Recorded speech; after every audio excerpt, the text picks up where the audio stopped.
Doctor Sarvepalli Radhakrishnan. শিক্ষক দিবসের কিছু গুরুত্বপূর্ণ তথ্য। শেখার কোনো শেষ নেই, শেখার কোনো বয়সও নেই। জীবনভর চলতে থাকে আমাদের শিক্ষা। আমরা প্রতিদিনই শিখি। শেখা মানে শুধুমাত্র গতানুগতিক বই পড়া নয়। রাস্তাঘাটে পথ চলতে আমরা সবসময়ই কিছু না কিছু শিখে থাকি। গতানুগতিক পড়াশোনা যে শেখায় শুধুমাত্র তাকেই শিক্ষক বলা হয় না। আমরা যখনই যা কিছু যার থেকে শিখি তাকেও শিক্ষক বলা হয়। তিনি থাকতে পারেন জীবনের যে কোনো ক্ষেত্রেই। তিনি জীবনে চলার পথে পরামর্শ দেবেন, ব্যর্থতার পাশে দাঁড়িয়ে উৎসাহ দেবেন, সাফল্যের দিনে নতুন লক্ষ্য স্থির করে দেবেন। তিনি শুধু সফল নয়, একজন ভালো মানুষ হতে শেখাবেন।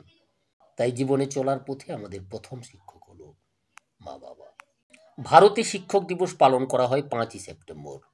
এই দিনটি একজন আদর্শ শিক্ষক ডক্টর সর্বপল্লী রাধাকৃষ্ণনের জন্মদিন। তার জন্মদিন অনুসারেই পালন করা হয় শিক্ষক দিবস। যিনি ছিলেন ভারতের প্রথম উপরাষ্ট্রপতি এবং ভারতের দ্বিতীয় রাষ্ট্রপতি। ভারতবর্ষের সকল বিদ্যার্থী তাকে সম্মান জানানোর জন্য তার জন্মদিনে শিক্ষক দিবস পালন করে থাকে। 1888 সালের 5ই সেপ্টেম্বর তামিলনাড়ুর তিরুটান্নিতে এক দরিদ্র ব্রাহ্মণ পরিবারে জন্মগ্রহণ করেন। তার পরিবারের আর্থিক অবস্থা খুব একটা সচ্ছল ছিল না। তার বাবা স্থানীয় জমিদার বাড়িতে স্বল্প বেতনে চাকরি করতেন। তিনি কখনোই চাননি তার ছেলে ইংরেজি শিখুক, বরং তিনি চেয়েছিলেন তার ছেলে পূজারি হোক। যাই হোক, মেধাবী ছাত্র হওয়ার কারণে জীবনে অসংখ্য স্কলারশিপ পেয়েছেন। পরবর্তী সময়ে তিনি নিজে বৃত্তি সহায়তায় পড়াশোনা চালিয়েছিলেন। তিনি মাদ্রাজ খ্রিশ্চিয়ান কলেজে পড়াশোনা করেছিলেন এবং তার বিষয় ছিল দর্শন। বই কেনার টাকা ছিল না, তাই তার এক দাদার কাছ থেকে দর্শনের বই নিয়ে পড়াশোনা করতেন। 20 বছর বয়সে বেদান্ত দর্শনের উপর তার গবেষণা প্রকাশিত হয়, যার জন্য তার প্রফেসর ডক্টর এজি হক অত্যন্ত প্রশংসা করেছিলেন। একাধারে রাজনীতিবিদ, দার্শনিক, অধ্যাপকের শান্ত মানুষটি ছাত্র জীবনে অতি মেধাবী ছিলেন। জীবনে কোনো পরীক্ষায় দ্বিতীয় হননি তিনি। 1905 সালে তিনি মাদ্রাজ খ্রিস্টান কলেজ থেকে দর্শনে স্নাতকোত্তর ডিগ্রি লাভ করেন। 16 বছর বয়সে দূর সম্পর্কের আত্মীয় শিবা কামুকে বিয়ে করেন তিনি। 1956 সালে তার স্ত্রীর মৃত্যু হয়। 1909 সালে রাধাকৃষ্ণন মাদ্রাজ প্রেসিডেন্সি কলেজে তার শিক্ষক জীবন শুরু করেছিলেন। এরপর তিনি মহীশূর বিশ্ববিদ্যালয়ে অধ্যাপনা করেছিলেন। এই সময় তিনি বিভিন্ন উল্লেখযোগ্য পত্রিকায় লিখতেন।